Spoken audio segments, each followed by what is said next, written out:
Hey there, church family. This week we started the New Testament, and we were introduced to Jesus. And since much of these sections are probably very familiar to most of us, especially those sections that we read each Christmas, I wanted to focus on one aspect of the sections that we've been looking at. And since we were starting the New Testament, I wanted to show how these passages stress that Jesus' coming is part of the story that we've already been reading for the past number of weeks. So think back to previous weeks and I'll try to show you what I mean. First, we started with the prologue of John. The first 18 verses tell us who this book is about. And right when we start, we go back to the very beginning of the Bible. Remember the first readings we did in E100? Genesis 1, in the beginning, God. We read that God spoke all creation into existence. The Psalms reflecting on this say, by the word of the Lord, the heavens were made. John starts his gospel by saying, in the beginning was the Word. And he says that through this Word, all things were made that have been made. And so, as we read further, we find that this Word that he's referring to is the Son of God, Jesus. And he is called the Word because God uses words to express himself, to make himself known. And Jesus is the self-expression of God. We read that the Word was with God and the Word was God. He is God in his very being, but he is distinct from the Father. He is the one who makes God known to us. John 1:18 says, no one has ever seen God as the Father. The only God who's at the Father's side, as the Son, has made him known. The Son's role in the Trinity is to make God known to us. So Paul calls him the image of the invisible God. The Son is the one who we can point to and say, that is what God is like. Jesus says later, whoever has seen me has seen the Father. But this also means that our response to Jesus demonstrates our response to God. John 1 says, he came to his own and his own did not receive him. And John tells us elsewhere that a denial of the Son is a denial of the Father. The call of John is to believe in the Son and find in him life.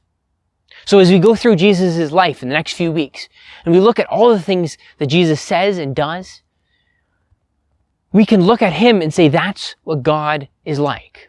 God's a God who loves justice, who cares about the needy, who hates sin, who heals the sick and raises the dead, who rebukes sin, and who pays the penalty to redeem mankind to God. Then we went to Luke, and we read most of the first 3 chapters of Luke, and we saw the birth of John the Baptist, and then of Jesus. John the Baptist is said to be a new Elijah, a prophet who has called Israel to turn back to the Lord. And Malachi, we read that last week, said that a new Elijah would come and prepare the people for the coming of Yahweh. Pay attention to the announcements of his coming and his birth. The angel said he would be great and would be called the Son of the Most High, and the Lord God would give to him the throne of his father David, and he will reign over the house of Jacob forever, and of his kingdom there will be no end. That's what we've been talking about for the last few weeks now. A son of David would come and rule the world forever. For hundreds of years now, God's people have been waiting for that king to arrive. And now the angel says, here he is. So also Zechariah prophesies, he says, he has raised up a horn of salvation for us in the house of his servant David, as he spoke by the mouth of his holy prophets of old. Jesus came to fulfill the promises to David. More than that, he came to fulfill the promises to Abraham. We read, it was to show the mercy promised to our fathers and to remember his holy covenant, the oath that he swore to our father Abraham. Remember in the second week of our E100 reading, God's promise to give Abraham descendants and land, and through them to bring blessings to all nations? Well, Jesus came to make a people for God, to rule the world and bring the gospel to all nations. Jesus came as a fulfillment to the promises to Abraham. So Jesus came as truly God to reveal God to us. He came as truly man to redeem mankind. He came as Son of David to rule as God had promised, and He came as Son of Abraham to bring blessing to the world as promised. Finally, this week we turned to Matthew, where we read of Jesus' baptism, an Old Testament symbol of His initiation into priesthood.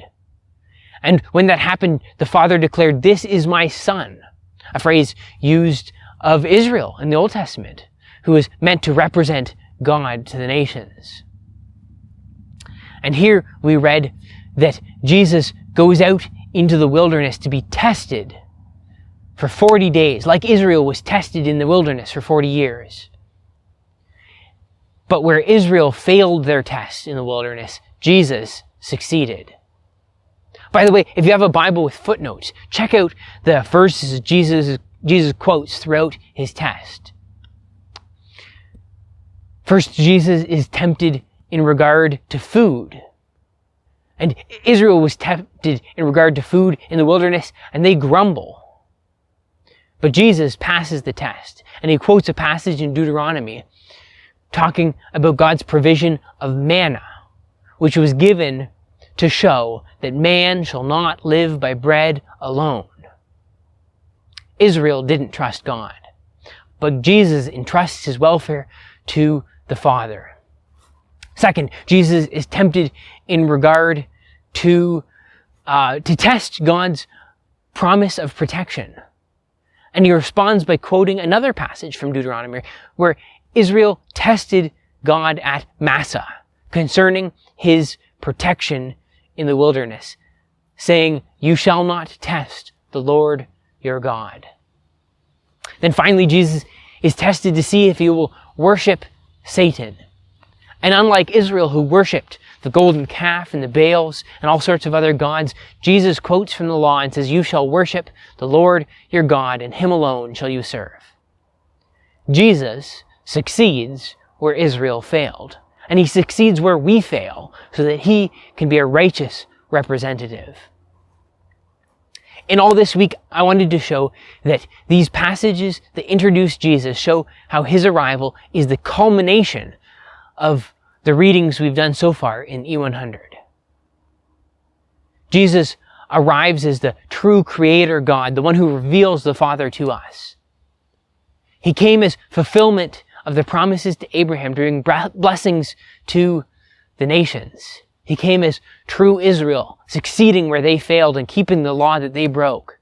He came as a new David to rule over the nations forever.